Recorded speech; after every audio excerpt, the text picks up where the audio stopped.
Welcome back to Infidelity Tales Lab. We're incredibly grateful for your support. Before we begin today's tale, tell us, which city or country are you joining us from? We love connecting with our global audience. Now let's dive into today's story. Chapter 1. A Perfect Facade. James Harper wiped sweat from his brow as he trimmed the last hedge in Mrs. Peterson's garden. The June heat pressed against his skin, but satisfaction coursed through him as he surveyed his work. At 42, he still insisted on handling some clients personally, especially loyal ones like Mrs. Peterson, who'd trusted Harper Landscaping since his father's time. "Jim, dear, you shouldn't work so hard," Mrs. Peterson called from her porch, a glass of lemonade in hand. "That's what you have employees for." He grinned, collecting his tools. "Some things need a personal touch," Mrs. P. Dad always said. "That's what sets us apart."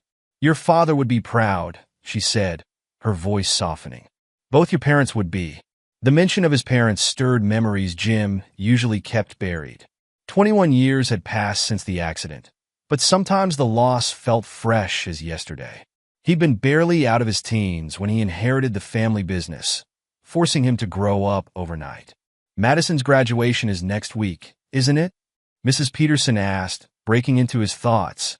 How time flies. Seems like yesterday. She was running through these gardens with her little watering can. "Next Saturday," Jim confirmed, pride warming his voice. "She's heading to Princeton in the fall. Full scholarship. Just like her mother," Mrs. Peterson nodded.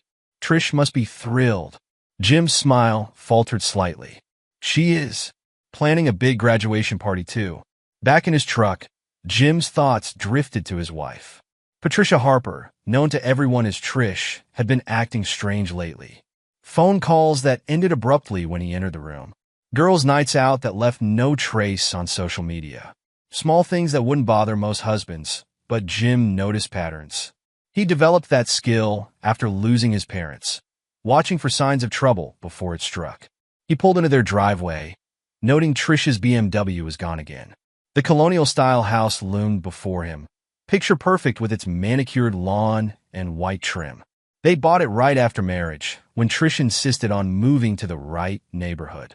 Back then, he found her focus on appearances endearing. Inside, Madison sat at the kitchen island, textbooks spread around her laptop. She glanced up briefly, then returned to her screen without greeting. "Studying hard?" Jim asked, washing his hands at the sink. "Obviously," she muttered, not looking up. "Want to grab dinner? Your mom's out, and I could use some father-daughter time." Madison sighed dramatically. "I can't. Meeting Ashley to work on our valedictorian speeches." "Both of you are giving speeches?" "I'm salutatorian," she snapped. "Thanks for remembering." Jim frowned. "Madison, I didn't—" "Whatever. I'm already late." She gathered her things, movements sharp with irritation. "Mom's right. You never pay attention to what really matters." The words stung more than they should have. Jim watched her leave, wondering when his daughter had become a stranger. He'd worked so hard to give her everything he'd lost: security, opportunities, a future without struggle. Somewhere along the way, it seemed he'd given her everything except understanding. His phone buzzed with a text from Trish. "Working late." "Don't wait up." "Working late." The hospital where she volunteered had become her frequent excuse lately. Jim opened his laptop, logging into the security system he'd installed months ago. The cameras showed empty rooms, normal activity. But something caught his eye in the footage from 2 days ago. Trish in her home office, speaking intensely on the phone. He increased the volume. "Rick, we need to be careful. He's not as stupid as you think." Rick, Mayor Richard Donovan, whose campaign Trish had volunteered for last year. Jim had noticed how often his wife mentioned the mayor's name at dinner parties, how she lit up when discussing his initiatives. He dismissed it as political enthusiasm. Jim opened another window, pulling up Madison's birth certificate, the document that had started his suspicions 3 months ago when he found discrepancies in the hospital records. He'd been reviewing old papers for insurance purposes when he noticed the irregularities. Small things: wrong attending physician, inconsistent timestamps. The kind of details most people would miss. The front door opened, and Jim quickly closed the windows. Madison strode through the kitchen, heading for the stairs. "Thought you were meeting Ashley," he called out. Changed my mind, she replied, not slowing down. Jim listened to her footsteps overhead, then the slam of her bedroom door. From his study, he could hear her voice, muffled but animated. Another secret phone call, another piece of the puzzle he wasn't meant to solve. He opened his safe, removing a thick folder labeled Family Documents. Inside, carefully organized, lay the evidence he'd gathered. Bank statements showing unusual transfers, photos from his private investigator, transcripts of conversations that made his stomach turn. The man in the mirror caught his attention, still fit from physical work, lines around his eyes the only sign of age. His father had been younger when he died, leaving Jim to navigate adulthood alone. Now, decades later, he faced another kind of loss. But this time, he'd be ready. His phone buzzed again. A text from an unknown number. Meeting confirmed for Father's Day brunch. Plan proceeding as discussed. The message wasn't meant for him. His security system had intercepted it from Trish's secondary phone, the one she thought he didn't know about. Jim added the message to his folder, another piece of evidence in the case he was building. Upstairs, Madison laughed at something in her phone call. The sound reminded him of her childhood giggles, before distance and secrets crept between them. Before Trish's influence had turned their daughter against him. Jim closed the folder, securing it in the safe. Father's Day was approaching, the day they planned to blindside him with divorce papers and accusations. They expected him to crumble, to become the villain in their story. But they'd forgotten something crucial. Jim Harper had learned survival at 21, standing over his parents' graves.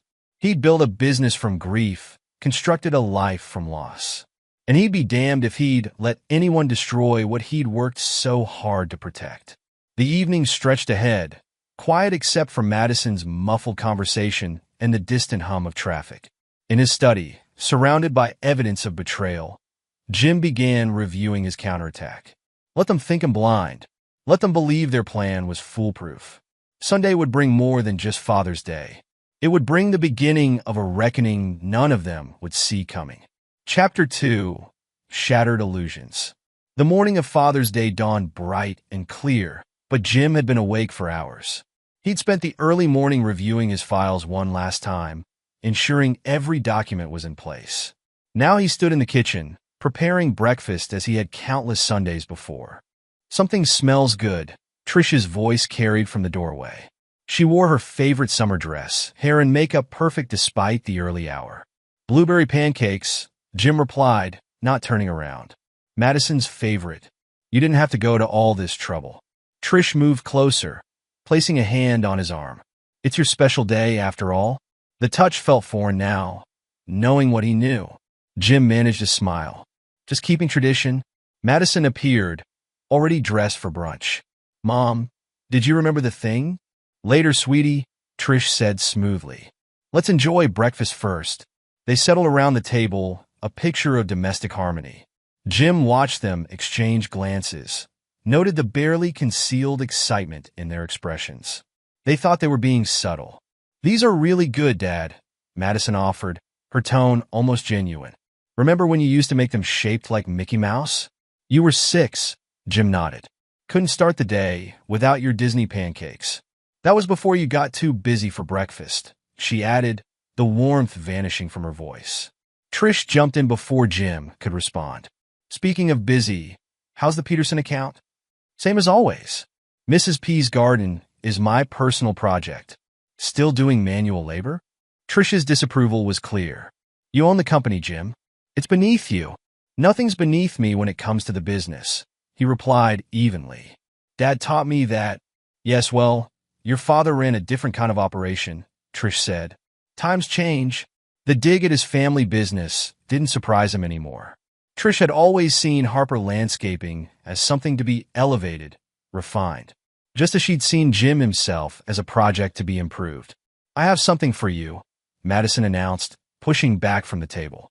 She returned with a wrapped package, setting it before him with exaggerated care. Jim opened it slowly, already knowing what he'd find.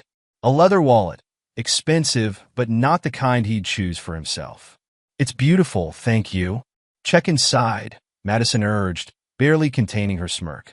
He opened the wallet, finding it empty except for a single envelope. Looking up, he met Trish's triumphant gaze. "You're just not worth the trouble anymore," she declared, voice dripping false sympathy. "We've decided you need to be free of us." Jim removed the divorce papers, scanning them with deliberate calmness. The accusations were exactly as he'd expected: emotional abuse, financial control, neglect. They'd crafted their narrative carefully. "I've been expecting this," he said quietly, reaching for his briefcase. Trish's confidence wavered slightly. "What do you mean?" Jim placed his own documents on the table. "Madison isn't my biological daughter. I've known for months." The color drained from Trish's face while Madison's expression shifted from smugness to confusion. "That's ridiculous," Trish stammered. "You can't prove." "DNA test results," Jim continued, laying out more papers, along with hospital records showing inconsistencies in Madison's birth certificate. "Would you like to explain that?" Madison grabbed the papers, her hands shaking. "Mom? What's he talking about?" "He's lying," Trish snapped. "Your father's trying to manipulate us. Just like always." "I've already removed Madison from my will and trust funds," Jim continued calmly. "And thanks to our state's fault-based divorce laws, your affair means you won't see a cent of my assets." He opened a thick folder containing surveillance photos, Trish meeting Mayor Donovan in various locations, entering his private residence, leaving late at night. "You've been watching me?" Trish's voice rose with indignation. "I've been protecting myself," Jim corrected, "including from your plans to frame me for embezzlement." Madison stood abruptly, her chair scraping against the floor. "You think you're so smart? You'll regret this." "Leave my house," Jim commanded, his voice hardening. "Both of you. You have 30 minutes to pack what you can carry. You can't just throw us out," Trish protested. "Unless you prefer I call the police now and show them what I found in your bedroom." The reference to their hidden documents finally broke their resistance. As they hurried upstairs, Jim made 2 calls, first to his lawyer, then to his bank. Within minutes, he'd initiated the transfer of liquid assets to secure accounts and changed the passwords to his business operations. He moved through the house methodically, removing family photos and personal items that might have legal significance. In the kitchen, he found Madison's college acceptance letters, adding them to his files. Evidence, all of it, of the life they'd planned to destroy. Footsteps on the stairs announced their return. Trish and Madison appeared with hastily packed suitcases, their faces a mixture of fury and fear.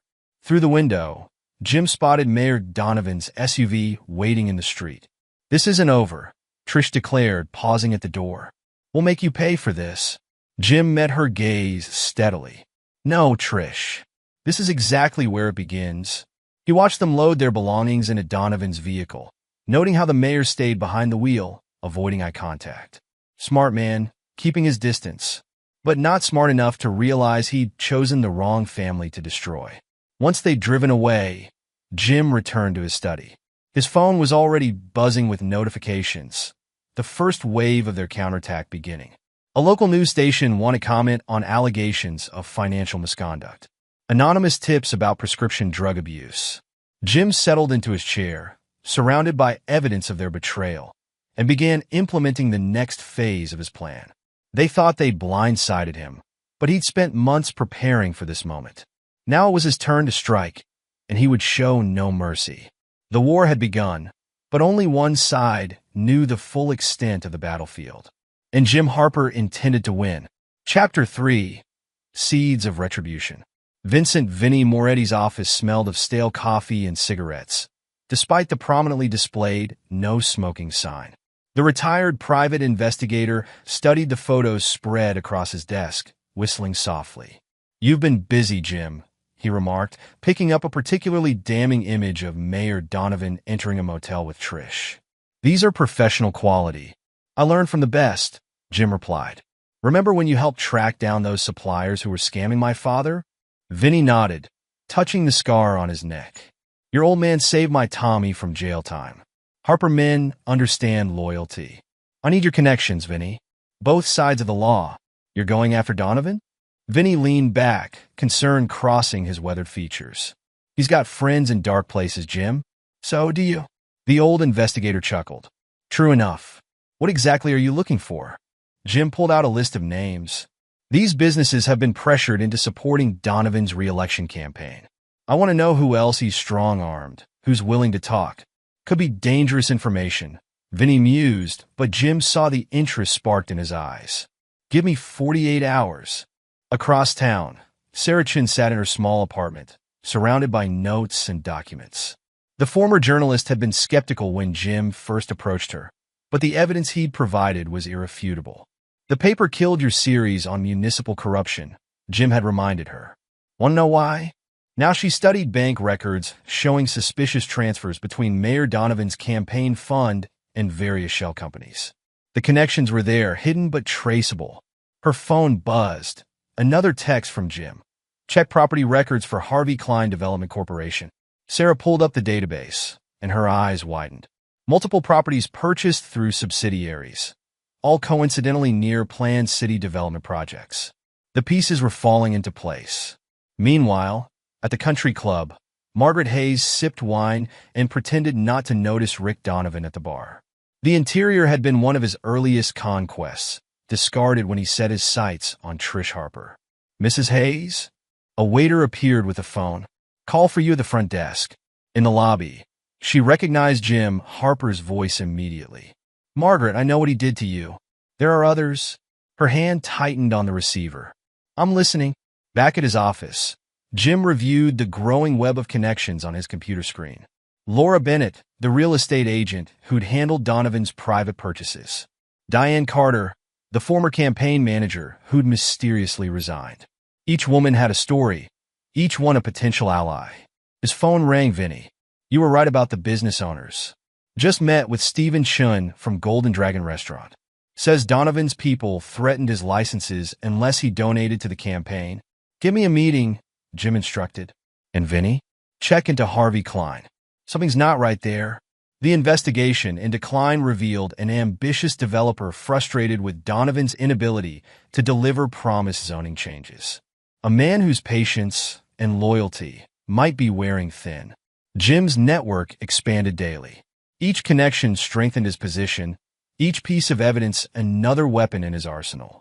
But the true challenge lay in timing, revealing enough to pressure his enemies while holding back the killing blows. At home, he monitored the security feeds showing Trish and Madison at their temporary apartment. His daughter's social media posts had turned vicious, painting him as a controlling monster. The comment section filled with sympathetic responses, none aware of the truth behind their accusations. You're sure about this surveillance? Mark Thompson asked, studying the feeds on Jim's computer. His business partner shifted uncomfortably in his chair. Seems extreme. They're planning something bigger, Jim replied, noting Mark's nervous fidgeting. Trish met with Harvey Klein yesterday. The developer? Mark's voice cracked slightly. What would he want with her? Jim watched his partner's reaction carefully. That's what I intend to find out. After Mark left, Jim reviewed the footage again. Something about his partner's behavior raised red flags, the same instinct that had warned him about Trish's betrayal. His phone buzzed with a text from Rachel, his half-sister. Trish called, asking questions about Dad's estate. Jim hadn't spoken to Rachel since their parents' funeral. The rift between them, born from complicated family dynamics, had never healed. But now she might be his key to protecting their father's legacy. Don't tell her anything, he texted back. I'll explain soon. Through his network of contacts, Jim learned that Trish had been meeting regularly with a group of influential women, wives of local businessmen and politicians. She was building her own support system, preparing for the public battle ahead. Sarah Chin's investigation revealed more connections. The zoning board approved 3 controversial projects last month, she reported. All tied to Klein's companies, all supported by Donovan. Follow the money, Jim instructed. Klein's not known for his patience. The developer's reputation for aggressive tactics worried Jim. If Klein was involved, the threat went beyond personal revenge. They were after his business, his properties, everything he'd built. Vinny's sources confirmed his fears. Klein's been buying up properties around your major project sites, the investigator reported. And guess who's been facilitating the deals? Trish, Jim answered, the pieces clicking into place.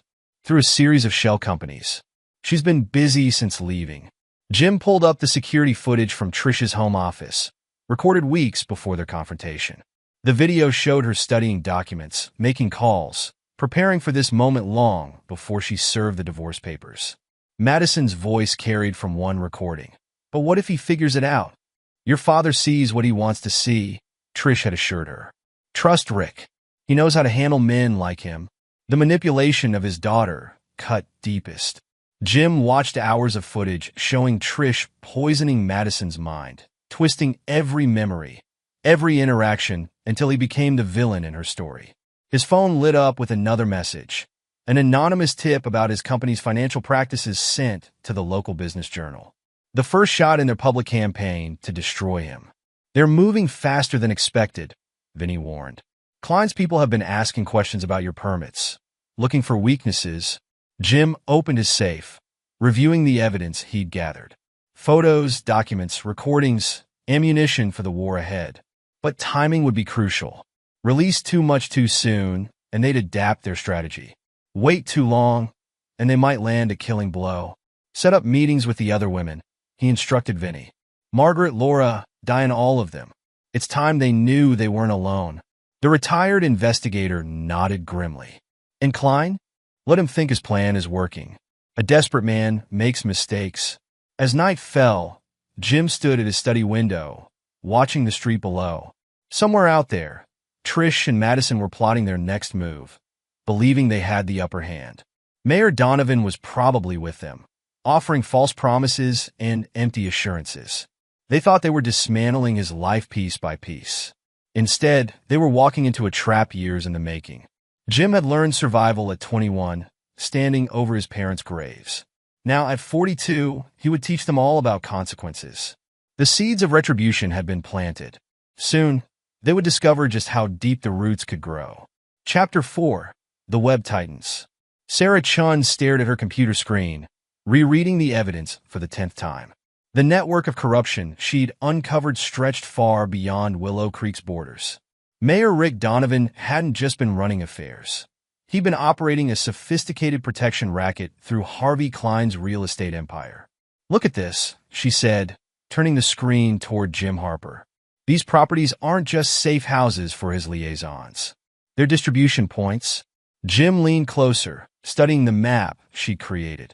Red dots marked Klein's properties, each strategically positioned near small businesses that had reported pressure from city officials. How many businesses are we talking about? 37 confirmed cases, Sarah replied, pulling up a spreadsheet. Most are family-owned restaurants, shops, service providers. The pattern's clear. They get cited for code violations until they agree to support Donovan's campaign. Jim's phone buzzed with a text from Vinny. Margaret Hayes came through. You need to see this. At her design studio, Margaret laid out a series of blueprints. These are the renovation plans Rick commissioned last year. Notice anything strange? Jim studied the documents, noting the detailed specifications for hidden safes, surveillance equipment, and soundproofing. These aren't just safe houses. They're control centers, Margaret confirmed. I designed 5 of them before I realized what was happening. Each one has a dedicated room for storing documents, blackmail material, I assume. Who else knows about these? Laura Bennett handled all the real estate transactions. And Diane Carter. She saw one of the properties while working on Rick's campaign. That's why she quit. Jim made another call. Vinny, get Laura and Diane here. Now. Within an hour, the 3 women sat in Margaret's office, sharing their pieces of the puzzle. Laura brought property records, showing how Klein's companies had systematically acquired buildings near targeted businesses. The price points were suspicious, Laura explained. Way above market value. I thought Klein was just overpaying to close deals quickly, but now, he needed specific locations, Diane interjected. I saw the targeting maps in Rick's office. They planned the pressure points months in advance. Sarah arrived with more evidence. Look at these bank transfers. Each property purchase corresponds with a spike in campaign donations from nearby businesses. Klein's getting impatient, Jim noted. My sources say he's unhappy with Rick's progress on the zoning changes. He should be, Laura said. 3 major projects are stalled because Rick can't deliver. The investors are asking questions. Jim's phone lit up with another message, this time from Mark Thompson's wife, Elizabeth. Need to talk. Urgent. Meet at the old coffee shop. Elizabeth sat in a corner booth, hands wrapped around an untouched cup of coffee. Mark's been acting strange, making large withdrawals, taking calls in private. I found this in his office. She slid a folder across the table. Inside, Jim found records of substantial gambling debts and emails discussing payments to offshore accounts. How long has this been going on? At least a year, Elizabeth whispered. But it got worse after Trish left you. She knows about his addiction. I think she's using it against him. Jim thought about his business partner's recent behavior, the nervous glances, the excessive interest in company finances. Has he mentioned Harvey Klein? Elizabeth's face paled. He met with Klein's people last week. Said it was about a potential contract, but you don't believe him. She shook her head. Mark's terrified of something. Or someone. Back at his office, Jim reviewed the growing web of connections. Mark's vulnerability created a dangerous weak point in his defenses. If Trish and Rick were leveraging his partner's gambling debts. His phone rang. Rachel. Jim, you need to see this. Trish approached Aunt Helen about investing in some exciting new business ventures with Rick. She's targeting the families, not just Helen. She's been calling all the older relatives, talking about guaranteed returns. Rick even hosted a dinner party for them. Jim felt his jaw tighten. How many invested? At least 5 that I know of. Helen put in her entire retirement fund. The pieces clicked into place. Klein's stalled projects, the pressure on local businesses, Mark's gambling debts, all connected through an intricate web of manipulation and fear. His security system pinged with an alert. The cameras caught Madison entering her old house, using a key she claimed to return. She moved purposefully through rooms, collecting documents and photos. Jim watched her pause in his study, attempting to access his computer. The password attempts triggered another alert. Whatever she was looking for, she left empty-handed. Sarah called with more revelations. The shell companies Klein used? They're registered to addresses matching Rick's safe houses. They're not even trying to hide the connections anymore.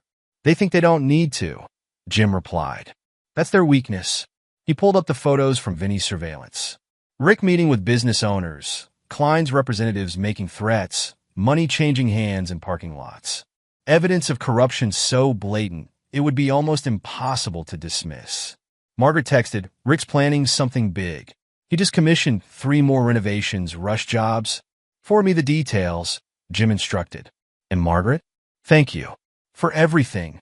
He destroyed my life, she replied. Time to return the favor. Jim opened his laptop, reviewing the files Sarah had compiled. The investigation had uncovered more than just adultery and corruption. It revealed a systematic campaign to control Willow Creek through fear and manipulation. His phone buzzed again. A message from an unknown number. Meeting tonight. Klein's office. Plan B in motion. The text had been meant for Rick, intercepted by Jim's surveillance. Plan B. The desperate move of men who felt their control slipping. Jim smiled, sending a group text to his allies. It's time. Tomorrow we show our hand. The responses came quickly. Sarah, articles ready. Margaret, documents prepared. Laura, property records confirmed. Diane, witnesses lined up. Years of corruption were about to unravel. Rick, Trish, and their conspirators thought they were tightening their grip on power. Instead, they were sealing their own fate. And Jim Harper would be there to watch it all burn down. Chapter 5, Breaking Points. The morning headlines hit like bombs across Willow Creek. Sarah Chen's investigative series, published simultaneously in 3 major newspapers, exposed the full scope of Rick Donovan's corruption network. The first article detailed the protection racket targeting small businesses. The second revealed the real estate conspiracy involving Harvey Klein. The third, the most damaging, exposed how city funds have been funneled through shell companies. Rick's phone hadn't stopped ringing since dawn. We need to contain this, he barked into his cell. Call Klein, tell him. Klein's not taking your calls, Trish interrupted. None of our allies are. They sat in Rick's private office, watching their carefully constructed world crumble. On his desk, printouts of Sarah's articles lay scattered like evidence at a crime scene. This is Harper written all over it, Rick growled. He must have been planning this for months. You said you had him handled.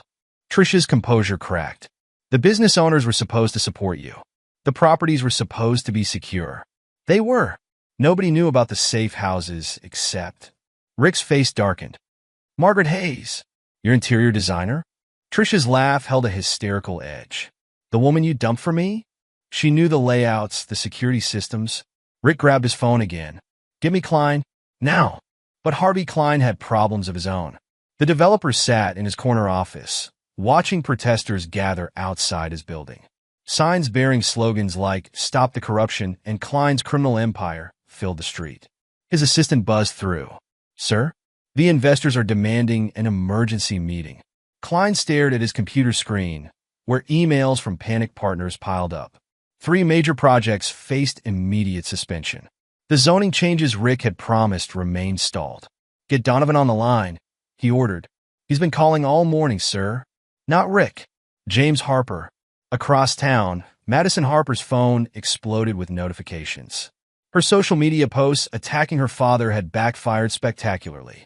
Comments pointed to Sarah's articles, questioning her story.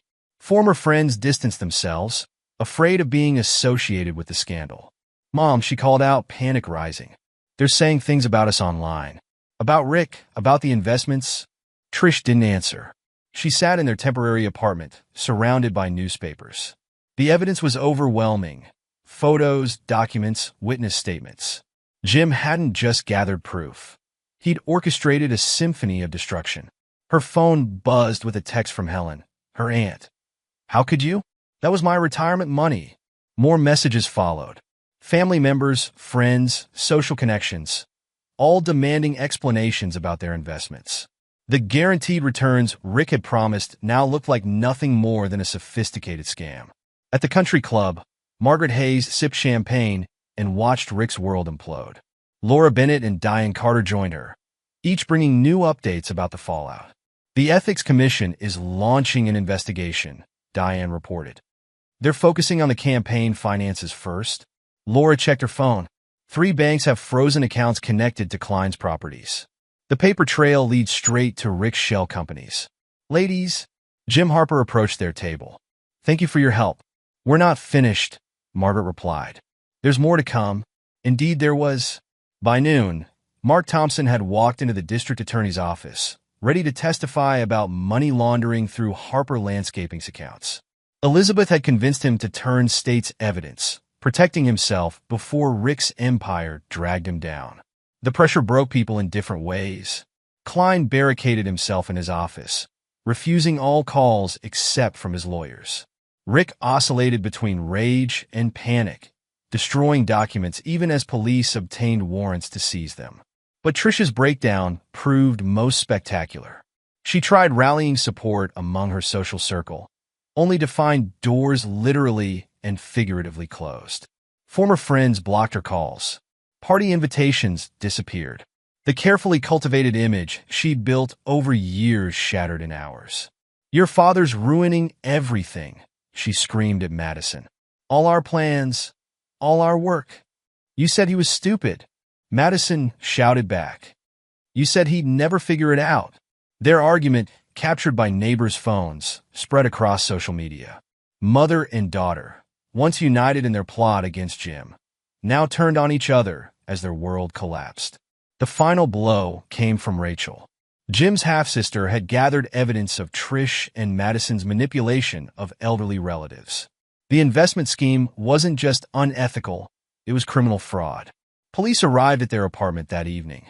The sight of Trish Harper and Madison being escorted out made local news. Rick, watching from his office, realized his political career was over. Jim observed it all from a distance, coordinating with his allies. Sarah's articles continued dropping bombshells. Margaret and the others provided steady streams of evidence to investigators. The web of corruption, once hidden in shadow, now lay exposed to harsh light. Klein wants to talk, Vinny reported. Says he can provide documentation of city contracts, kickbacks, everything. Let him stew, Jim replied. He's not our primary target. But Rick Donovan wasn't waiting to be taken down. As night fell, Security cameras caught him removing boxes from his office. He loaded his SUV, made calls from burner phones. Jim's phone lit up with alerts. Rick had booked a private flight, transferred funds to offshore accounts. The mayor was planning to run. Should we stop him? Sarah asked. Jim smiled. No need. The FBI's waiting at the airport. Years of corruption unraveled in a single day. Rick's arrest made national news. Klein's empire faced federal investigation. Trish and Madison's scheme to defraud relatives resulted in multiple charges. And Jim Harper watched it all unfold, exactly as he'd planned. The evidence had been overwhelming, the timing perfect. His enemies had believed themselves invulnerable, never suspecting they were merely players in his longer game. The breaking points had come, shattering their illusions of power. But for Jim, this was just the beginning. The real victory lay not in their destruction, but in what would rise from their ruins. Chapter 6. The Final Pieces. Rachel Harper stood in the bank's conference room, presenting evidence to stunned executives. The investment scheme Trish and Madison had pushed on family members wasn't just local. It extended through multiple states, involving dozens of victims. These signatures were forged, she explained, highlighting documents on the screen. They used their personal relationships to bypass normal verification procedures. The bankers exchanged worried glances. One raised his hand. How much money are we talking about? Conservative estimate? $15 million. Rachel pulled up more slides, all funneled through accounts connected to Rick Donovan's shell companies. Across town, Sarah Chun interviewed another victim. Stephen Chun, no relation, owner of Golden Dragon Restaurant, described years of harassment from city officials. They threatened my licenses, he said, hands shaking. Said health inspectors would shut me down unless I supported the mayor's campaign. Similar stories emerged across Willow Creek. Business owners, freed from fear, came forward with evidence of extortion. Each testimony strengthened the case against Rick and his conspirators. At the foundation of it all sat Harvey Klein, watching his real estate empire crumble. Federal agents swarmed his offices, seizing computers and documents. The developer had finally agreed to cooperate, but his information came too late to save himself. Harper played us, Klein admitted to his lawyers. While we thought we were pressuring him, he was documenting everything. Building a case? The evidence proved overwhelming. Klein's properties, purchased above market value, have been financed through a complex web of fraudulent loans. The shell companies, the safe houses, the kickbacks, everything connected back to Rick Donovan's administration. Madison, facing her own legal troubles, turned on her mother. In exchange for leniency, she provided detailed accounts of how Trish had orchestrated their schemes. She said Dad was weak, Madison told investigators. Said he didn't deserve his success. Rick promised he'd take care of us once they forced Dad out. The betrayal struck Trish hard. Held in county jail, she watched her daughter's testimony on the news. The carefully constructed facade of family unity shattered completely. Jim monitored these developments from his office, coordinating with his network of allies. Margaret Hayes provided records of more safe house renovations. Laura Bennett traced property transfers to offshore accounts. Diane Carter revealed how campaign funds had been laundered through charitable donations. The FBI wants to interview all of us, Margaret reported during their daily meeting. They're building a RICO case. Give them everything, Jim instructed. Hold nothing back. Mark Thompson's cooperation proved particularly valuable. His testimony detailed how Rick had leveraged gambling debts to infiltrate Harper Landscaping's finances. He wanted access to Jim's client list, Mark explained to prosecutors. Said he could pressure them into supporting his campaigns. Elizabeth stood by her husband through his confession, helping him document years of manipulation. Their evidence strengthened the case against Rick while exposing the full scope of his corruption. The investigation expanded beyond Willow Creek. Other communities reported similar patterns of corruption involving Klein's properties and Donovan's political connections. The local scandal had exposed a regional criminal enterprise. Rachel's banking expertise proved crucial in unraveling the financial aspects. She traced money movements through multiple institutions, documenting how Rick had hidden his illegal gains. He didn't just steal from the city, she explained to Jim. He created a system for laundering money from multiple criminal operations. Sarah's articles continued making waves. Each revelation brought new witnesses forward. Each testimony added weight to the prosecution's case. The journalist had finally found the career-defining story she'd sought. People need to understand how this happened, she told Jim. How they got away with it for so long. Jim agreed, providing her with complete access to his evidence. The resulting series would later win multiple awards, exposing how corruption could infect an entire community. Through it all, Jim maintained his focus on the larger goal. The arrests and exposures weren't just about revenge. They represented an opportunity to rebuild Willow Creek's integrity. His phone buzzed with updates throughout the day. Federal agents raiding more properties. Prosecutors filing additional charges. Victims coming forward with new evidence. Rick facing multiple federal indictments. Trish and Madison's fraud scheme expanding. Klein's empire facing bankruptcy proceedings. Each development strengthened his position while devastating his enemies. The plan, crafted over months of careful preparation, had succeeded beyond his expectations.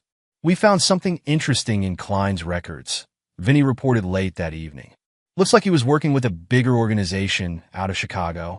Jim studied the documents Vinny had brought. Bank transfers, coded messages, meetings with unnamed associates, all pointing to connections beyond Willow Creek.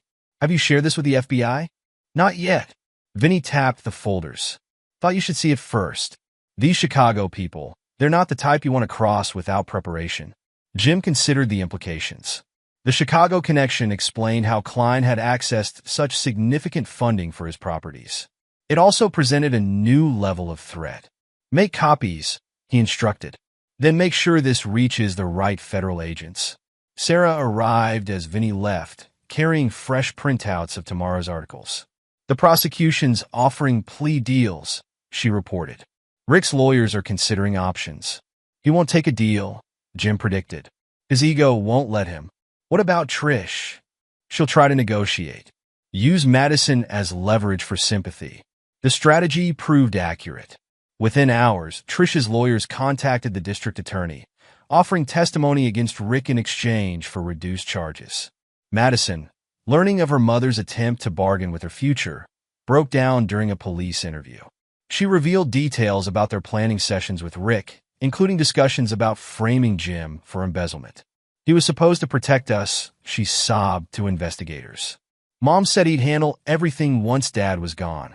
The betrayal cut deep on both sides. Trish, hearing of Madison's confession, attempted to recant her offer to testify. But the damage was done. Prosecutors now had confirmation of their conspiracy from multiple sources. Rick responded to the mounting evidence by attacking his former allies. Through his lawyers, he claimed Klein had masterminded the entire operation, using political blackmail to control city development. Klein retaliated by releasing records of their meetings, including video footage from the safe houses. The developer had apparently maintained his own insurance policy against betrayal. They're turning on each other, Margaret observed during an update meeting. Just like you predicted. Jim nodded, watching the destruction unfold. His enemies, once united in their plot against him, now fought amongst themselves like trapped animals. Rachel called with news from the banking investigation. The fraud goes deeper than we thought. They weren't just targeting our family. There are victims in 3 states. Document everything, Jim instructed. The federal prosecutors will want solid evidence for additional charges. The scope of corruption had grown beyond anyone's initial estimates. What began as a personal vendetta had exposed criminal networks operating throughout the region.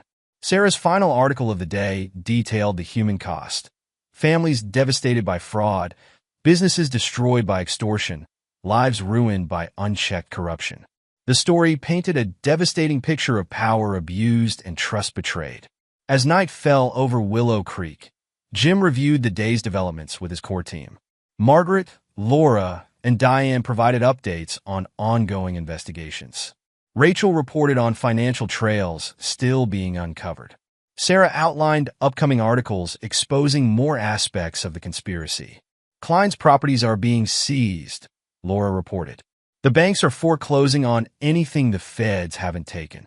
Rick's political allies are scrambling to distance themselves, Diane added. His support networks completely collapsed. And Trish? Margaret asked. Isolated, Jim replied. Her social circles abandoned her. The country club canceled her membership this morning. The pieces had fallen exactly as planned.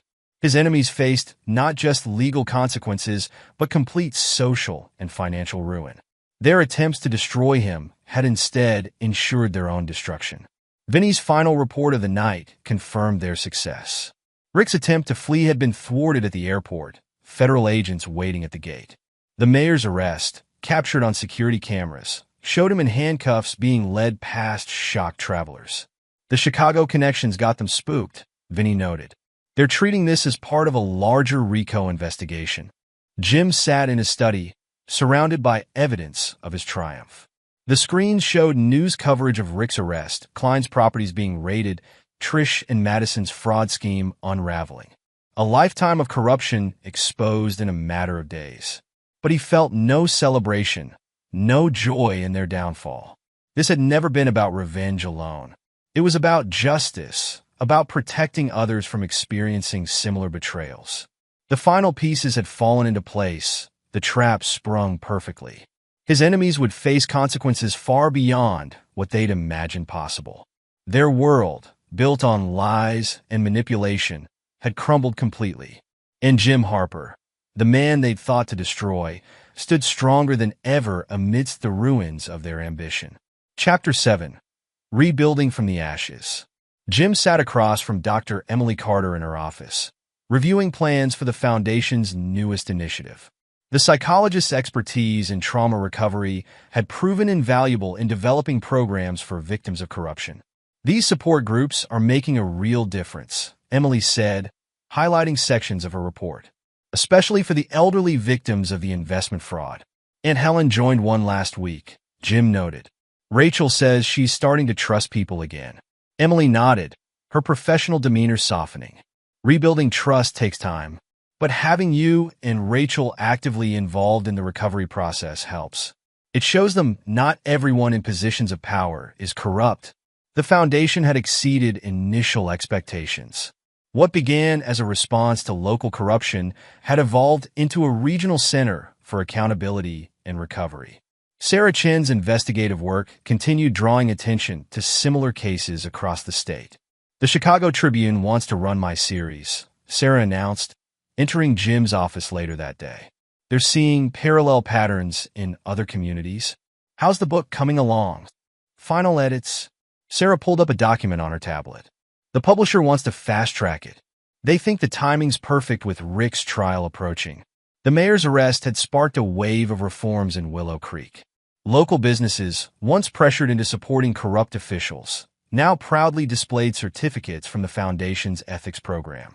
Mark Thompson, having completed his testimony against Rick, worked with Elizabeth to rebuild their section of Harper Landscaping. Their new initiative, Green Futures, provided job training for at-risk youth. We've got 15 kids in the current class, Mark reported during their weekly meeting. 3 already have job offers from landscaping firms. Make sure they understand business ethics, Jim instructed. We're not just teaching them trade skills. Elizabeth nodded, adding notes to her tablet. We've incorporated lessons from the Foundation's certification program. They're learning about transparency, accountability, proper record keeping. The transformation extended beyond business practices. Rachel's banking expertise had helped establish new protocols for detecting fraud, particularly schemes targeting vulnerable populations. 2 banks adopted our guidelines this month, Rachel reported, pride evident in her voice. They've already flagged several suspicious patterns similar to what Trish and Madison attempted. The mention of his former family didn't sting as it once had. Jim had channeled that pain into creating systems preventing others from experiencing similar betrayals. Speaking of prevention, Emily interjected, the mentorship program's ready to launch. We've paired successful professionals with children of incarcerated white-collar criminals. The initiative held special meaning for Jim. He'd seen how Madison's entitlement and Trish's manipulation had corrupted his daughter's values. The program aimed to break that cycle. Margaret Hayes led the Foundation's community outreach, turning her design skills toward creating welcoming spaces for support groups and educational programs. We've transformed 3 of Rick's former safe houses, she explained, showing renovation plans. The irony of using them for victim support services feels appropriate. Laura Bennett and Diane Carter manage the Foundation's property division, helping victims recover assets lost to corruption schemes. Their knowledge of real estate fraud proved invaluable in navigating complex cases. Klein's seized properties are being converted into affordable housing, Laura reported. The federal forfeiture program approved our proposal last week. Diane pulled up a map on the conference room screen. We're focusing on neighborhoods most affected by their corruption, creating community centers, job training facilities, counseling spaces.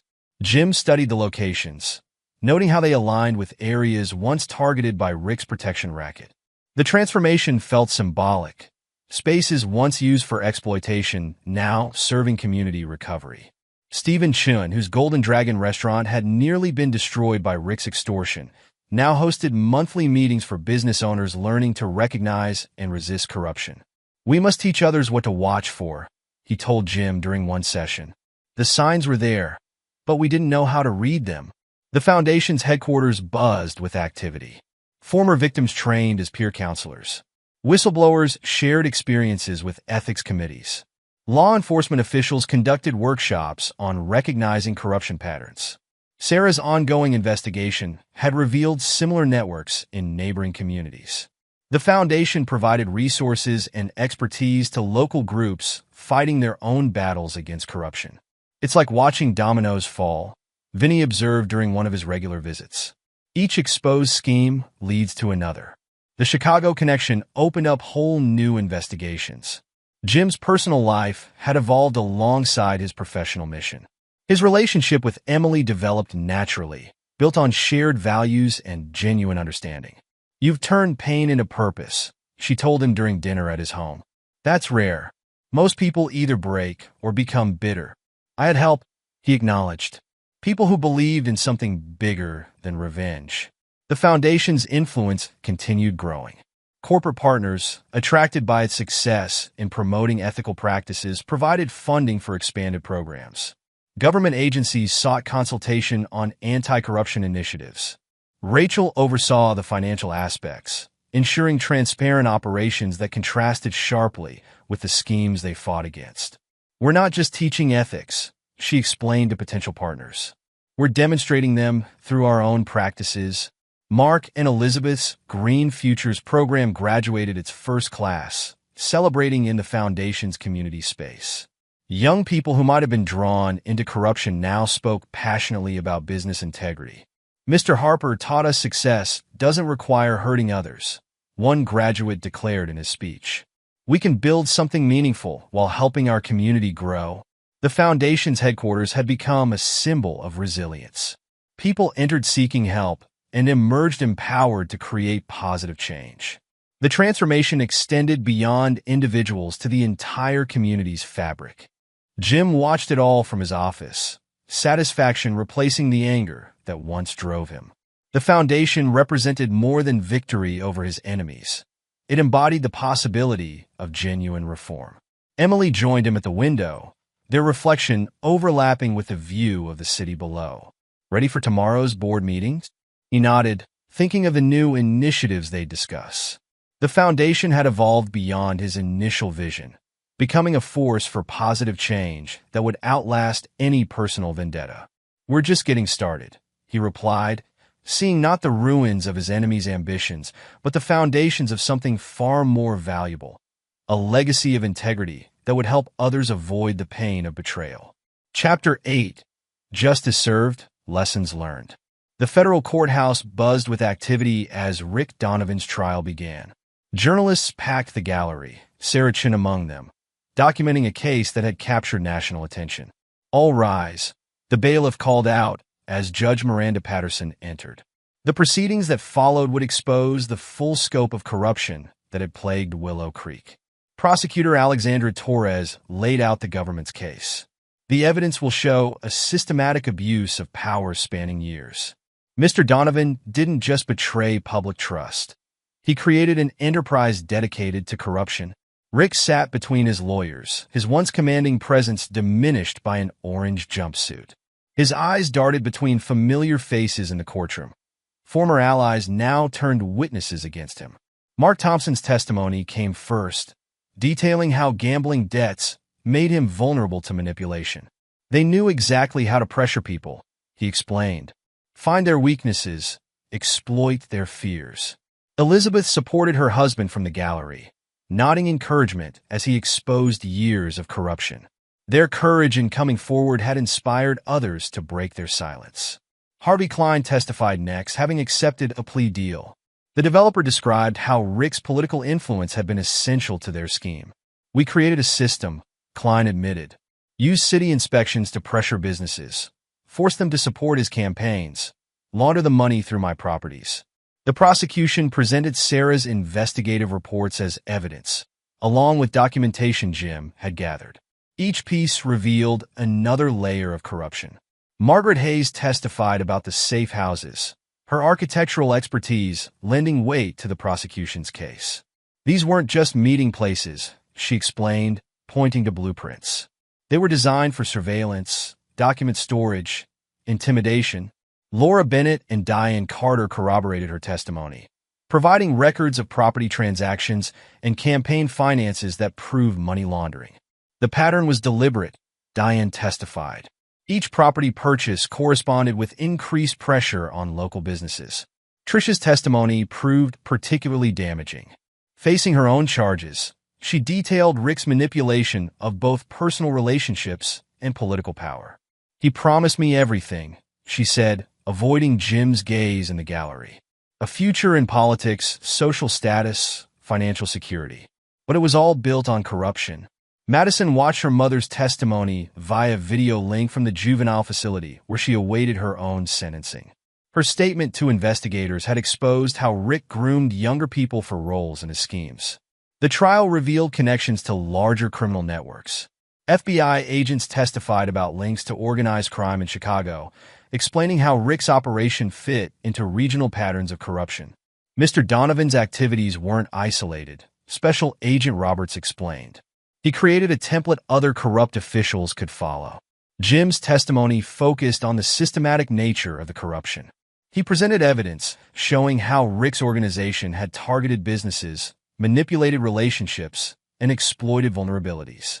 They didn't just break laws, he told the jury. They broke trust. They made people believe corruption was the only way to survive. Rachel provided expert testimony on the financial aspects, explaining how legitimate banking systems had been subverted for criminal purposes. The schemes were sophisticated, she demonstrated, walking the jury through complex transactions. But they all served one purpose, converting public resources into private gain. Stephen Chun and other business owners described years of harassment and extortion. Their testimonies painted a picture of widespread intimidation that had silenced an entire community. We felt helpless, Stephen explained. City inspectors would appear, find violations, demand support for the mayor's campaign. If we refused, the pressure increased. The evidence proved overwhelming. Bank records, surveillance footage, witness testimony, and documented patterns of corruption left no room for doubt. Judge Patterson's ruling reflected the case's severity. Mr. Donovan, you've betrayed not just your office, but the fundamental trust between government and citizens. Rick received 25 years in federal prison. The sentence sent a clear message about the consequences of systematic corruption. Trish faced her own judgment days later. The fraud charges, combined with conspiracy counts, resulted in a 15-year sentence. Her attempts to blame others had backfired, revealing deeper involvement in the criminal enterprise. Madison's case concluded in juvenile court. The judge, considering her age and cooperation, ordered 3 years of probation and mandatory counseling. Her public apology, though clearly coached by lawyers, acknowledged the damage caused by their actions. The foundation monitored the proceedings, documenting lessons for future anti-corruption efforts. Emily developed programs specifically addressing the psychological impacts of betrayal and fraud. These cases show how corruption poisons relationships, she explained during a foundation seminar. We need to heal both institutional and personal trust. Sarah's coverage earned journalism awards, bringing national attention to the issue of systemic corruption. Her book became required reading in public policy courses. The trials changed Willow Creek's political landscape. New leaders emerged, committed to transparency and accountability. The Foundation's certification program became a standard for evaluating public officials. Jim watched the transformation from his office, seeing justice served not just through punishment, but through systemic change. The lessons learned would help prevent future generations from facing similar betrayals. The Foundation's work continued, stronger for having witnessed both corruption's power and the courage required to fight it. The trials hadn't just ended criminal careers. They'd launched a movement for integrity that would influence communities far beyond Willow Creek. Chapter 9: A New Dawn. The Foundation's headquarters pulsed with activity as Jim reviewed plans for Integrity Park with the landscaping team. The space, once a vacant lot near Klein's seized properties, would become a living monument to community renewal. We've incorporated teaching gardens, Mark explained, pointing to the designs. Each section demonstrates sustainable practices. The students from Green Futures will maintain them. Elizabeth added, the community response has been incredible.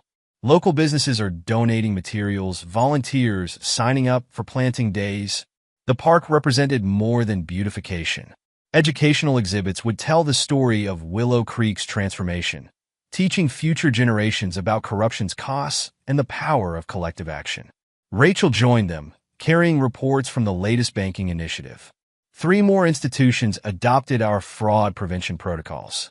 They're already identifying suspicious patterns we saw with Trish's scheme. How are the elder support groups doing? Jim asked. Growing weekly. Aunt Helen's become quite the advocate.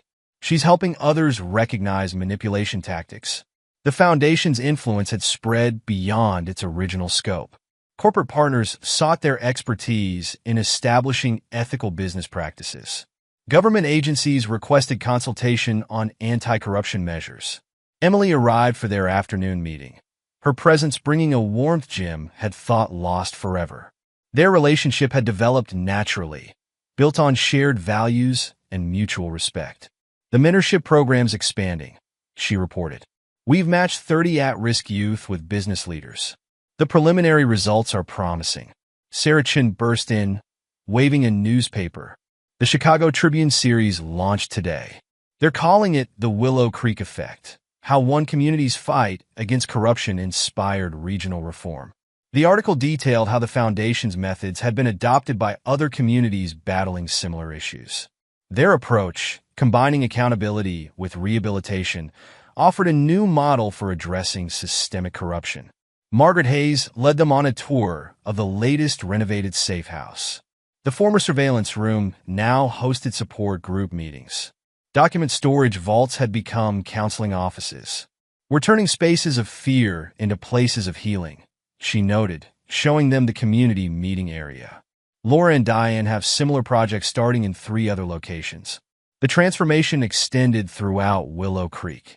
Stephen Chin's restaurant hosted monthly ethics workshops for small business owners. Former victims trained as peer counselors, helping others navigate recovery from fraud and betrayal. Mr. Harper? A young voice interrupted their tour. One of the Green Future students stood in the doorway. Could you speak at our graduation next week? We want to share how the program changed our lives. Jim agreed, remembering his own journey from victim to mentor. The Foundation had become more than a response to betrayal. It was a catalyst for positive change. Vinny dropped by with updates from his law enforcement contacts. The Chicago investigations keep expanding. Your Foundation's evidence-gathering methods are becoming standard procedure. The retired investigator had found new purpose training others to recognize corruption patterns. His experience proved invaluable in developing prevention strategies. Back in his office, Jim reviewed the Foundation's latest initiatives with Emily. Their wedding plans had evolved to include a fundraiser for expanding youth programs. You've built something remarkable, she observed. Not just the Foundation, but a whole community of people dedicated to positive change. We build it together, he corrected. Everyone who chose integrity over fear. truth over comfort. The Foundation's weekly newsletter, Building Integrity, reached subscribers nationwide. Rachel's financial literacy programs helped individuals and businesses recognize manipulation tactics. Mark and Elizabeth's Green Futures graduates brought ethical practices to companies across the region. Sarah's book had become a catalyst for reform in other communities. She regularly conducted workshops, helping local journalists investigate corruption. It's not just about exposing wrongdoing, she explained during a training session. It's about showing people they have power to create change. The Foundation's headquarters had become a symbol of transformation. Former victims found support and purpose. Whistleblowers shared experiences with ethics committees. Law enforcement officials learned new investigation techniques. Jim watched a group of students touring the building, listening to Margaret explain how architecture could promote transparency and community engagement. The designs emphasize openness, she told them. No hidden spaces, no rooms for secrets. We learn from past mistakes to build better futures. Laura and Diane led workshops on recognizing real estate fraud, turning their experience with client schemes into practical prevention tools. Knowledge is protection, Diane often said. When people understand how corruption works, they're less likely to become victims. The Foundation's influence continued growing organically. Each success story inspired others to seek help or offer support.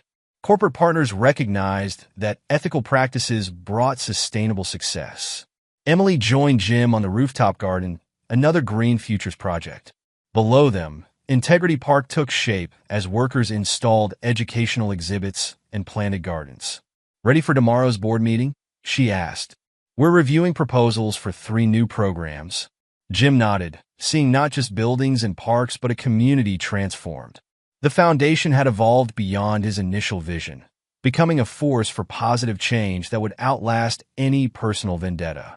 We're just getting started, he replied, understanding now that true victory lay not in destroying enemies but in building something lasting, a legacy of integrity that would help others avoid the pain of betrayal. Looking out over Willow Creek, Jim saw a city renewed. The scars of corruption remained, but they'd become markers of resilience rather than wounds. Each renovated building, each new program, each person helped represented another step toward lasting change. The Foundation's work would continue, growing stronger through shared purpose and collective wisdom. They'd learned that fighting corruption required more than exposing wrongdoing. It meant creating systems and communities that promoted integrity. As sunset painted the sky, Jim and Emily reviewed plans for tomorrow's initiatives.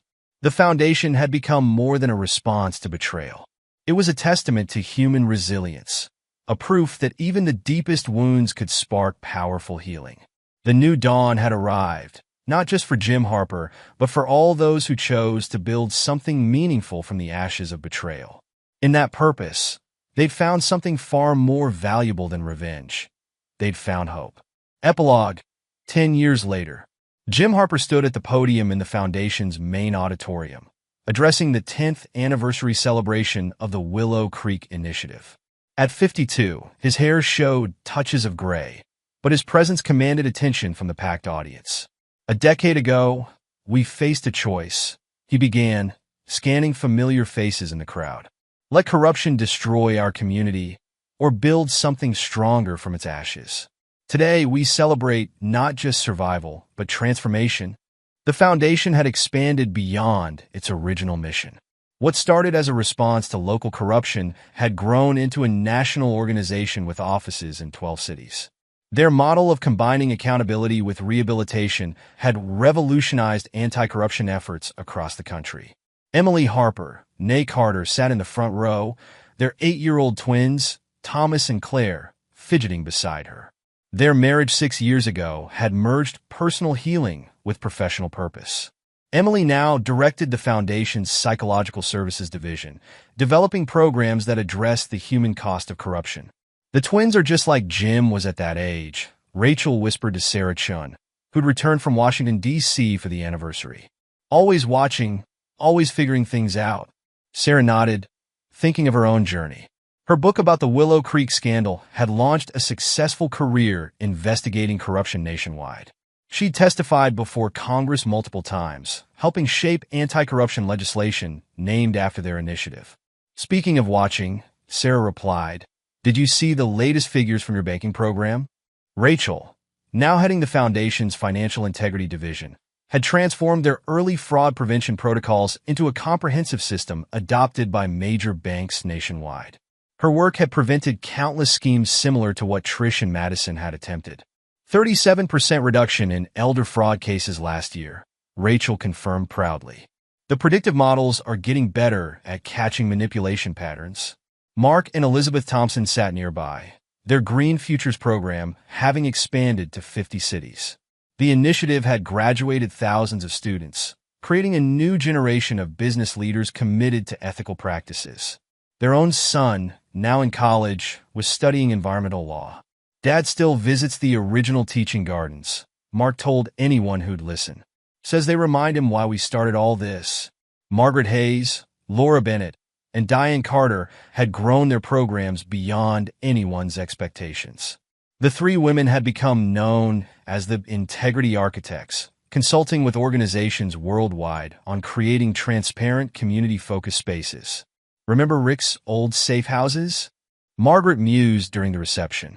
Now they're community centers, counseling spaces, training facilities. The transformation feels poetic.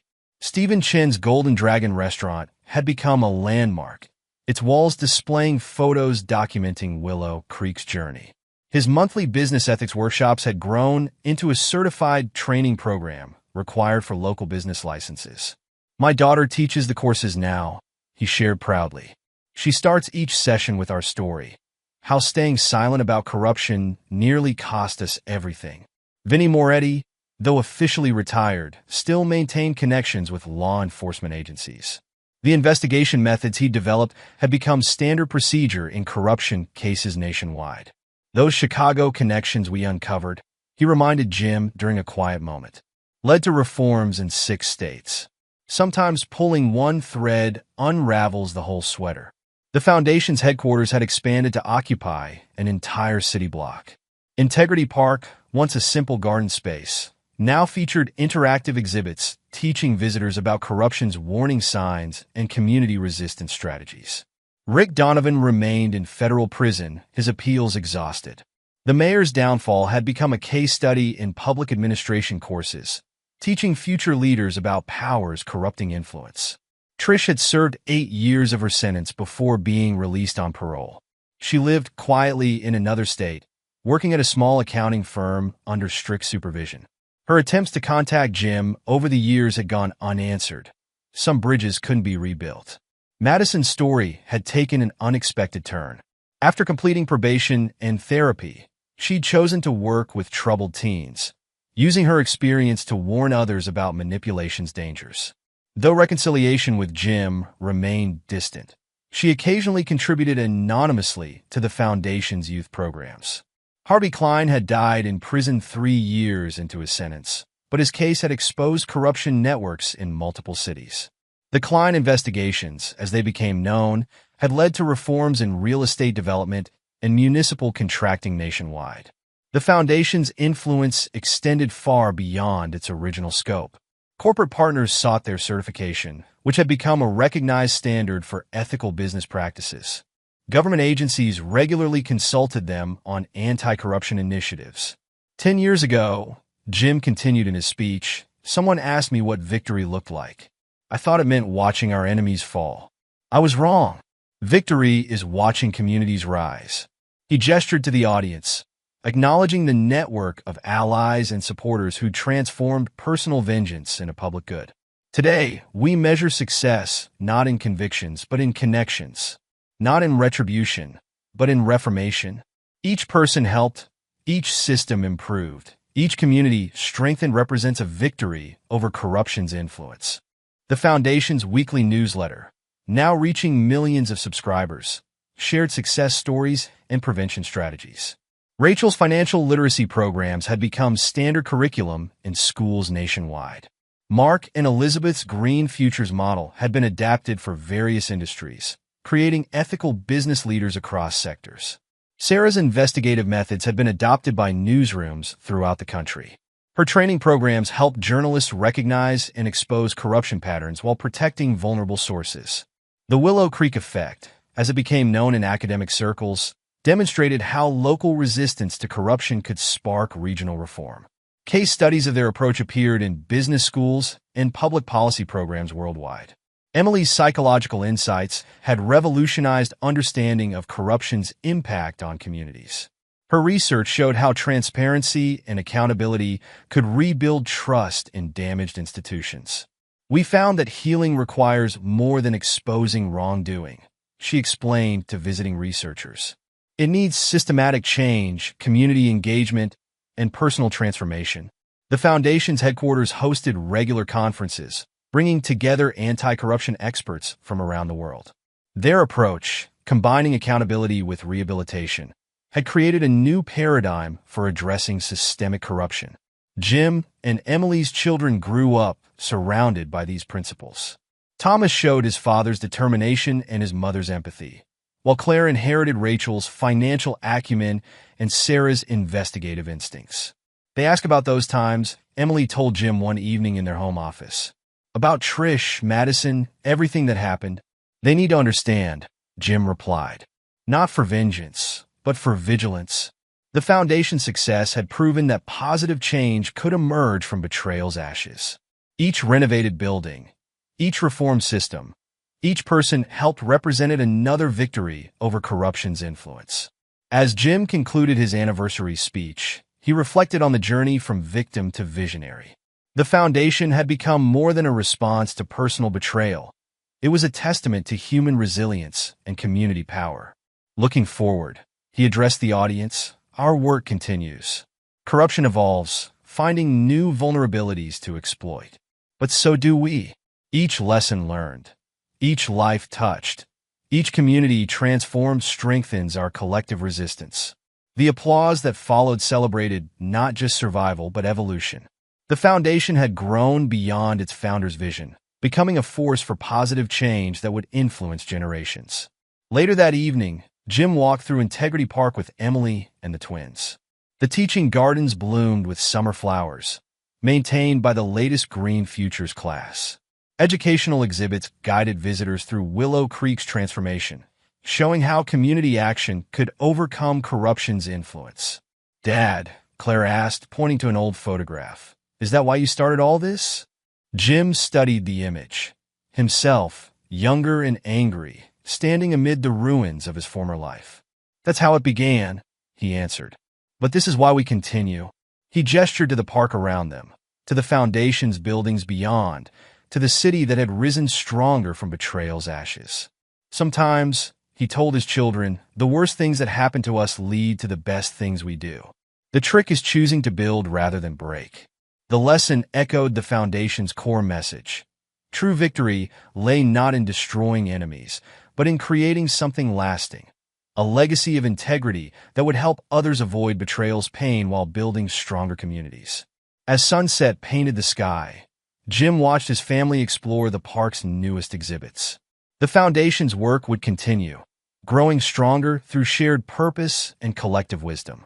They'd learned that fighting corruption required more than exposing wrongdoing. It meant creating systems and communities that promoted integrity. 10 years had transformed personal vengeance into public good, individual pain into community healing. The Foundation stood as proof that even the deepest wounds could spark powerful change when guided by purpose rather than revenge. The next decade would bring new challenges, new forms of corruption to fight. But the Foundation's network, built on trust, transparency, and transformation, stood ready to meet them. In that shared commitment to integrity, they'd found something far more valuable than revenge. They'd found hope, and through it, they'd build a future stronger than any betrayal could break. And there you have it. Another story comes to an end.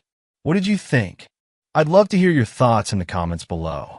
If you enjoy this story, consider joining our community by subscribing. It means the world to us. For more stories like this one, check out the recommended videos on screen. And I'll see you there.